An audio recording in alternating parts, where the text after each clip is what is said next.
Last but not least, welcome to our Workflows module. Workflows allow you to build custom automation and alerts without code. It's drag and drop, they're a lot of fun to use, and it basically allows you to start to automate particular actions as your fleet's driving around doing their thing. When we touched on reports a little bit earlier, that was more focused on historically looking back at what had happened.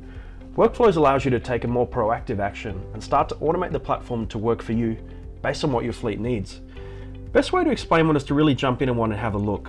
Let's start off with a nice sort of simple one like this geofence timer here. Let's open up our workflow and take a look at our canvas here. On the right side, we've got access to all our different nodes. All you got to do is just go ahead and drag them into the canvas here. And they have different bits of logic or actions that we can start to drag into our workflows. Let's go ahead and get rid of this one for now. Starting with our listener node, which is the node we're going to see at the top here, I like to think of this a bit like a net in the stream. So as our vehicles are driving around, they're doing their thing, generating all sorts of information, we can tell the workflow to listen for something specific.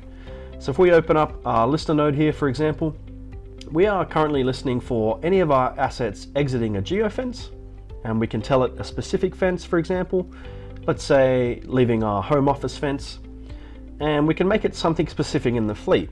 So we might say as well, the vehicle has to have the asset tag northeast. Let's go ahead and hit save. Once it hears those conditions be met, it's going to pass through to the next node. In this instance here, we've got a timer. So it's saying it's waiting for 12 hours. So what this workflow is actually doing is it's listening for us exiting a geofence. It then has a little bit of logic to spice it up to say, has it been 12 hours and I haven't returned to that fence? And then that might be something we want to investigate and do something about. And that ends with our actions here. So we can see we've got an SMS notification, and we're also creating our own custom event, which we can go back and report on. When it comes to our SMS notification, we can go ahead and open up this node. We can change exactly what's in the message. We can choose exactly who we want to send it to. It doesn't even have to be someone on RAM platform. It can be an external contact, maybe a customer or a subcontractor that you want to keep in the loop, or it can be someone that you've already brought on board the system. One of your users that you've already got on board your list here. You can highlight exactly who you want to send this particular alert to. But that's not the only action you can do. We've got other things like email notification. You can use a push notification. An email, similar to an SMS, you can jump in, you can choose anyone you want to receive it.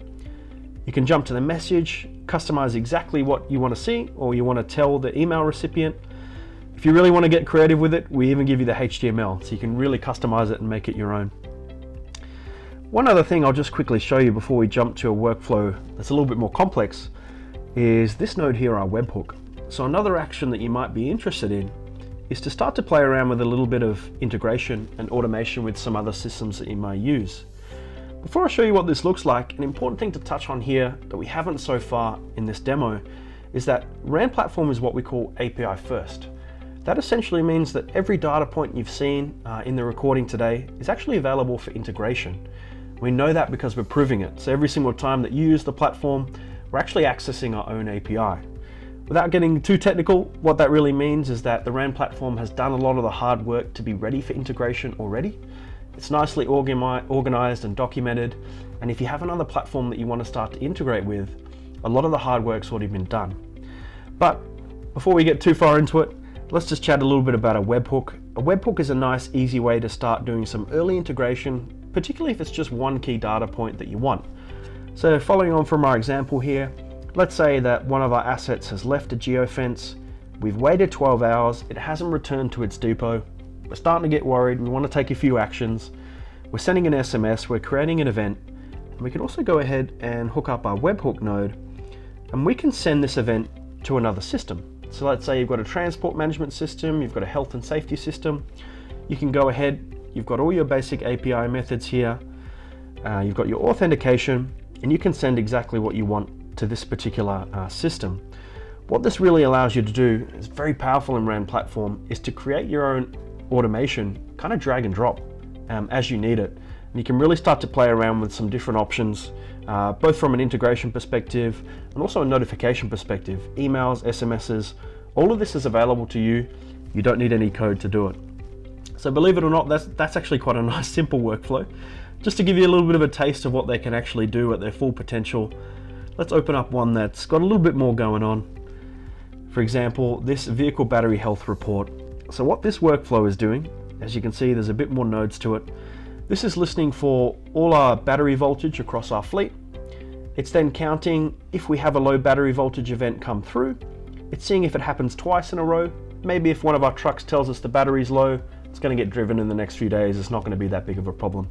But if it happens twice in a row, now we're a bit worried and we want to do something about it. The workflow is then making a decision. So it's saying, well, how low is this battery? Is it actually dead and it needs to be recharged or replaced?